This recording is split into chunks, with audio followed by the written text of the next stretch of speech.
MP ఎన్నికల కోసం అప్పుడే కాంగ్రెస్ పక్కా వ్యూహాలను అమలు చేసేందుకు రెడీ అవుతుంది. గతంలో మాదిరిగా ఇప్పుడు కాంగ్రెస్ లేదు. ఇప్పుడు అక్కడ టీపీసీసీ చీఫ్ గా రేవంత్ రెడ్డి ఉన్నారు. దాంతో పాటు సీఎం కూడా ఇప్పుడు రేవంత్ అయ్యారు. అందుకే ఇప్పుడు రేవంత్ తన మార్క్ పాలన అంటే ఏంటో చూపించాలని డిసైడ్ అయినట్టు తెలుస్తోంది. రోజు రోజుకు సంచలన నిర్ణయాలు తీసుకొని మరీ ముందుకు వెళ్తున్నారు. అంతేకాకుండా ఇప్పటి వరకు సీఎం కేసీఆర్ టీంలో ఉన్న వారిని పక్కన పెట్టేసి అప్పుడు లూప్ లైన్ లో పనిచేసిన వారిని తీసుకున్నారు. ఇక అసెంబ్లీ ఎన్నికల్లో గెలిచిన కాంగ్రెస్ ఎంపీ ఎన్నికల్లో కూడా గెలిస్తేనే ప్రజలు ఆదరించినట్టు అవుతుంది. లేదంటే మాత్రం ఇప్పుడు కాంగ్రెస్ గెలుపు కూడా బీఆర్ఎస్ వ్యతిరేకత వల్లే వచ్చిందని చెప్పుకుంటారు. అందుకే ఇప్పటి నుంచే రేవంత్ ఆ జాగ్రత్తలు తీసుకుంటున్నారు.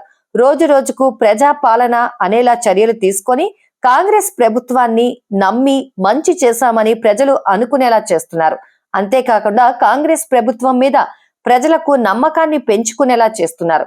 అందుకే ఇప్పుడు ఎంపీ ఎన్నికలకు రెడీ అవుతోంది కాంగ్రెస్ పార్టీ. ఎప్పట్లాగానే ఇప్పుడు కూడా ముగ్గురిని బరిలోకి దింపాలని చూస్తున్నారు రేవంత్. ఇప్పటికే వచ్చిన టైమ్స్ నౌ సర్వేలో కాంగ్రెస్ 5 నుంచి 7 సీట్లు గెలుస్తుందని చెప్పారు. కాబట్టి ఇప్పుడు రేవంత్ ప్రధానంగా ముగ్గురిని బరిలోకి దింపేందుకు రెడీ అవుతున్నారు. వాస్తవానికి తుంగతుర్తి ఎమ్మెల్యే టికెట్ అద్దంకి దయాకర్ కు ఇస్తారని అనుకున్నారు. కానీ అలా జరగలేదు. దాంతో ఇప్పుడు వరంగల్ ఎంపీ టికెట్ ను అద్దంకి దయాకర్ కు ఇవ్వనున్నట్టు తెలుస్తోంది. అంతేకాకుండా మల్కాజ్గిరి నుంచి కూడా మరో ఎంపీని రంగంలోకి దింపాలని చూస్తున్నారు.